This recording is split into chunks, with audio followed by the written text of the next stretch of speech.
Why having everything is not enough. In today's world, we live with luxuries that ancient rulers couldn't have imagined. Instant communication, abundant food, cutting-edge medicine, and limitless entertainment. By all measures, we have the means to live better than ever before. And yet, despite this abundance, many struggle with depression, anxiety, and an unsettling emptiness. Why do we feel something vital is missing, even when we lack nothing materially? Viktor Frankl pinpointed this paradox decades ago. Means versus meaning.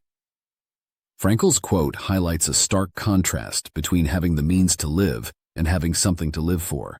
The means refer to material wealth, technology, and comforts, things that make life easier.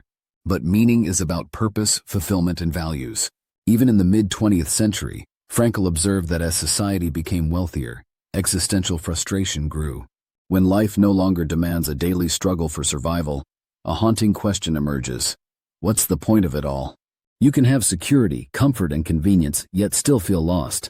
Frankl called this emptiness the existential vacuum, a pervasive sense of boredom, numbness, and lack of direction. It was true in his time, and in our hyper-connected, consumer-driven world, it's even more pronounced. A survivor's perspective. Frankl's insight wasn't abstract philosophy. It was born from experience. As a Holocaust survivor, he endured the most extreme deprivation in Nazi concentration camps, where survival meant clinging to the smallest scraps of food and warmth. You might assume that anyone who escaped such horrors would find happiness simply in having enough, but Frankl discovered something deeper. Meeting basic needs isn't enough for long-term fulfillment. Once survival is secured, the next human instinct is to seek meaning. In a world where many have more than enough, a new struggle arises, not one of survival, but of significance. The absence of external hardships doesn't guarantee happiness. Instead, it often highlights an internal void. The paradox of having everything. Imagine someone who retires with a healthy pension, means to live, but soon falls into depression because they no longer have a sense of purpose, meaning to live for. Or consider a teenager with every modern luxury, new gadgets, endless entertainment, but who feels unmotivated, aimless, and disengaged from life. Strangely, the more we have, the harder it can be to find purpose. When external abundance dulls the need for struggle, the internal void expands. A tale of two lives. Take Lisa, a successful professional. She earns a high salary, lives in a stylish apartment, and owns the latest tech. By external standards, Lisa has made it. But each morning she drags herself out of bed, dreading the monotony of a job that feels meaningless. Weekends bring distractions, binge-watching, shopping, social media, but none of it fills the quiet ache inside. Then one evening she realizes she's not unhappy. She's just empty. Now contrast Lisa with John, who works for a nonprofit. He earns a modest wage, drives an old car, and lives in a small house. Yet every day, he mentors at-risk youth and delivers meals to the elderly. He comes home exhausted but fulfilled. His life isn't glamorous, but it's deeply meaningful. John's happiness doesn't come from wealth. It comes from purpose. Meanwhile, Lisa has everything but feels like nothing matters. Why we chase means over meaning. Many of us have felt like Lisa at times. Society constantly tells us that happiness comes from upgrading, more money, a bigger house, the newest phone. And yes, financial security is essential. Poverty brings real suffering. But beyond a certain point, more things don't equal more happiness. Psychologists call this the hedonic treadmill, the tendency to adapt quickly to new pleasures and return to the same baseline of happiness or unhappiness. What once excited us soon becomes ordinary, and we find ourselves craving the next upgrade. Without something truly meaningful to engage us, Frankl's warning becomes reality. We have means, but no meaning. A wake-up call. Frankl's message isn't about abandoning material success, it's about aligning it with something deeper. Ask yourself, 1. What do I live for? 2. If I'm chasing wealth or pleasure, then what?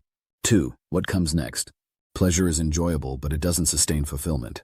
That's why even the richest, most famous individuals often fall into addiction, depression, or despair, because means alone are not enough. Meanwhile, those who dedicate themselves to a cause, no matter how simple, often report high life satisfaction. Purpose outweighs possessions. Are we starving for meaning? In a society overflowing with distractions and luxuries, are we starving for meaning? Think about your happiest moments. Were they when you bought something new? Or when you 1. Finished a challenging project? 2. Helped someone in need? 3. Overcame a personal struggle. Meaning often comes from connection, contribution, and growth. Without these, life feels shallow no matter how comfortable it appears. Turning means into meaning. Frankl doesn't say we should reject wealth or comfort. Rather, he urges us to use them in service of something meaningful. If you have money, could you invest it in a cause that moves you? If you have time, could you learn a new skill, create, or mentor someone? If you have opportunities, could you use them to uplift others? Finding meaning in an age of abundance. If you ever feel trapped in a life of empty comfort, here are ways to infuse meaning. 1. Set a goal beyond yourself. Start a project, learn something new, work toward a cause. 1. Goals create direction. 2. Invest in relationships. Meaning often comes from human connection. 2. Deepen bonds with family, friends, or community. 3. Give back. Volunteering or helping others paradoxically enriches your own life. 4. Align with your values. Define what truly matters to you. Kindness, knowledge, faith, creativity, and live by it. 5. Embrace challenges. Growth often comes through struggle. 5. Take on something that stretches you. A message of hope. Frankl's insight might seem sobering at first, but it carries an uplifting truth. Meaning is available to everyone. You don't have to be rich, powerful, or extraordinary to find purpose. In fact, those with fewer distractions often discover meaning more easily. But if you do have plenty, use it well. It's never too late to seek purpose. Even small steps can transform an empty existence into a fulfilling life. Conclusion: a life worth living. In an age of consumption and convenience, Frankl's words feel more urgent than ever. Comfort and possessions are nice to have, but they cannot replace a sense of purpose. If you feel an emptiness that no new gadget or luxury can fill, take it as a sign pointing toward meaning. Ask yourself, what truly matters to me? What do I want my life to stand for? Your answer to that question is where meaning begins. And when you pursue that, you don't just exist, you truly live. Let's strive for more than just existence. Let's seek a life filled with meaning, because that is what truly makes life worth living.